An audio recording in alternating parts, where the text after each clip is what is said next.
જૂનાગઢના ભેસાણ વિસાવદરમાં રાષ્ટ્રીય મિશન મગફળી અને સોયાબીન ખાદ્ય તેલ તેલીબિયાનું વધુ ઉત્પાદન મેળવવા માટે કૃષિ વૈજ્ઞાનિક ખેડૂત સાથે મીટિંગ યોજી હતી। જૂનાગઢના ભેસાણ વિસાવદરના ખેડૂતો વીરપુર શેખવા ગામે મગફળી સોયાબીનના તેલના ઉત્પાદન માટે ખેડૂતો સાથે એક મહત્વની મીટિંગ યોજી હતી, જેમાં કૃષિ યુનિવર્સિટીના વૈજ્ઞાનિક અમિત પોલારા દ્વારા ખેડૂતોને ખેતીની સમજ આપવામાં આવી હતી। ખેત પેદાશોનું વધુમાં વધુ કઈ રીતે ઉત્પાદન મળી શકે અને કઈ રીતે નિંદામણ નાશ કરી શકાય તેમજ ખેતીમાં આવતા રોગોને કઈ રીતે અટકાવી શકાય તે વિશે સમજ પણ ખેડૂતોને આપવામાં આવી હતી। તેમજ સરકાર તરફથી કેવી રીતે સરકારી સહાય ખેડૂતોને મેળવી શકે તે વિશે સમજ પણ આપી હતી। રાજ્ય સરકાર અને કેન્દ્ર સરકાર દ્વારા ભારતભરમાં ગુણવત્તાવાળું તેલનું ઉત્પાદન કઈ રીતે વધારી શકાય તેવા પ્રયાસ કરવામાં આવી રહ્યા છે। તાજેતરમાં જ કેન્દ્રીય મંત્રી અમિત શાહના માર્ગદર્શન હેઠળ ખેડૂતો માટે સહકાર મંત્રાલય બનાવવામાં આવ્યું છે। આ મંત્રાલય હેઠળ ચાલતી સતપૂત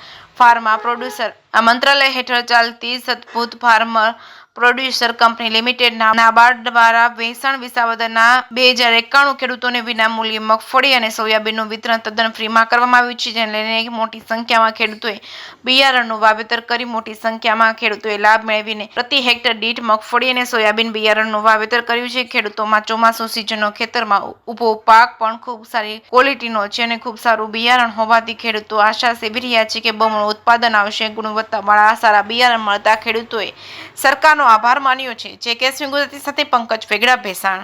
ડૉક્ટર એમ પોલરા, મદદની સંશોધન વૈજ્ઞાનિક, જૂનાગઢ કૃષિ યુનિવર્સિટી, જૂનાગઢ।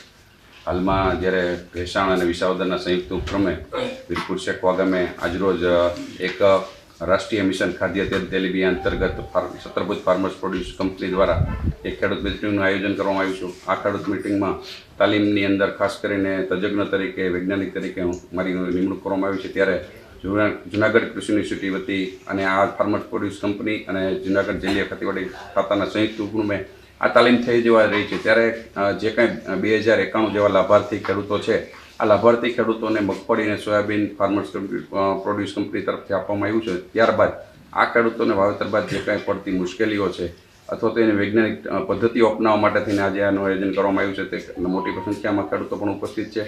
ત્યારબાદ આ ખેડૂતોને રોગ જીવાતના નિયંત્રણ માટેની પણ અમે વાત કરવામાં આવી છે અને જે કંઈ ખેડૂત મિત્રોને રોગનો અથવા તો જીવાતનો પ્રશ્ન છે તેમના લાઈવ સેમ્પલ નમૂના અહીંયા જોઈ એમને તાત્કાલિક જે કંઈ પગલાં ભરવા પડે છે એમની પણ માહિતી આપવામાં આવી છે। વૈજ્ઞાનિક દ્રષ્ટિથી જે પિયત આપવાનો પ્રશ્ન છે, હાલમાં વરસાદની અનિયમિતતા વચ્ચે આ પિયત આપી અને લાઈફ સેવિંગ ઇરિગેશન કેવી રીતે આપી શકાય અને વધારે ઉત્પાદન લઈ શકાય તેમના માટેની પણ વાત કરવામાં આવી છે। નિંદણનો પ્રશ્ન છે વધારે પડતો, તો નિંદણ નિયંત્રણ માટે ખાસ કરીને આપણે હાથથી નિંદામણની સાથે સાથે જે કાંઈ કેમિકલ નિંદામણ કરવામાં આવતા હોય છે એમની પણ આપણે વાત કરવામાં આવી છે, અથવા જે કાંઈ પ્રાકૃતિક ખેતી કરતા હોય છે તેમના પણ અલગ અલગ આયોમાં આપણે વાત કરી છે। ખેડૂત મિત્રોને જે પડતી મુશ્કેલીઓ નિવારણ માટે થઈને આજે બહોળી સંખ્યામાં ખેડૂતો ઉપસ્થિત થયા છે। ત્યારબાદ હવે પછી પણ જે કંપની તરફથી જાણવામાં આવ્યું છે કે અલગ અલગ 7-8 મિટિંગોનું પણ ભવિષ્યમાં આયોજન કરવાનું વિચારી રહ્યા છે, એટલે ખેડૂતોના પ્રશ્નોનો તાત્કાલિક ધોરણે નિકાલ કરવામાં આવે તેવી અમે જહેમત ઉઠાવી રહ્યા છીએ। ખાદ્ય તેલો સરકાર વધારવા માટે તત્પર છે। ખાદ્ય તેલો કેટલા હેલ્થી હોય જે આ ફ્રીમાં આપેલા છે? ખાદ્ય તેલોની જે ખાદ્ય તેલ માટેના જે પાકો છે, મગફળી અને સોયાબીન પાક લાભાર્થી ખેડૂતોને જે તે કંપની દ્વારા આપવામાં આવ્યા છે। ખાદ્ય તેલો જીવનમાં એનું બહુ મૂળ ઉપયોગી છે। અત્યારે ખાસ કરીને વાત કરવામાં આવે તો જે કંઈ ખાદ્ય તેલો છે વાવેતર કરી તો દીધું છે, પરંતુ એનું વાવેતરની અંદર તેલની ટકાવારી વધારવા આવે એના માટેના પ્રયાસો હાથ ધરવા માટે વૈજ્ઞાનિક પદ્ધતિઓ અમને બચાવવામાં આવી છે કે એનાથી જ તેલની ટકાવારી વધે, મગફળી અને સોયાબીન એવું પ્રયત્ન કરી રહ્યા છે।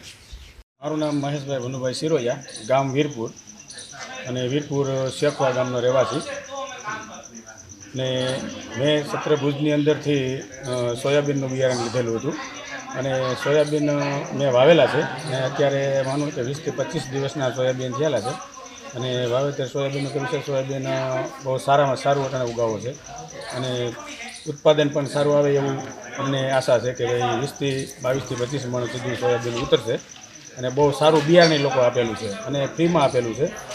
માંડવી અને સોયાબીન બેયનું બિયારણ બધાને ખેડૂતોને લાભ સારો મળ્યો છે અને બધાએ લાભ લીધો છે અને બધાએ વાવેતર પણ કર્યું છે અને વાવેતર સારામાં સારું વાવેતર છે। વરસાદ બહુ હતો એટલે બીજી વાર લોકોને વાવવું પડ્યું છે, તો નબળા ખેડૂત હોય તો બીજી વાર બિયારણ લઈ ન શકે એના માટે સત્રભુજ લિમિટેડ કંપનીએ બહુ સારામાં સારો એક ઉપાય આપ્યો છે કે ભાઈ નબળા ખેડૂત હોય તેના માટે ફ્રીમાં બિયારણ, એટલે માનો કે 60 કિલો સોયાબીન આપેલ છે અને 7.5 મણ માંડવી એટલે એ ખેડૂએ વાવેતર પણ કરેલું છે, એટલે નબળા ખેડૂતને એ બહુ સારો ટેકો થઈ ગયેલો છે અને વાવેતર પણ સારું છે અને સારું ઉત્પાદન આવશે એવી અમને આશા છે.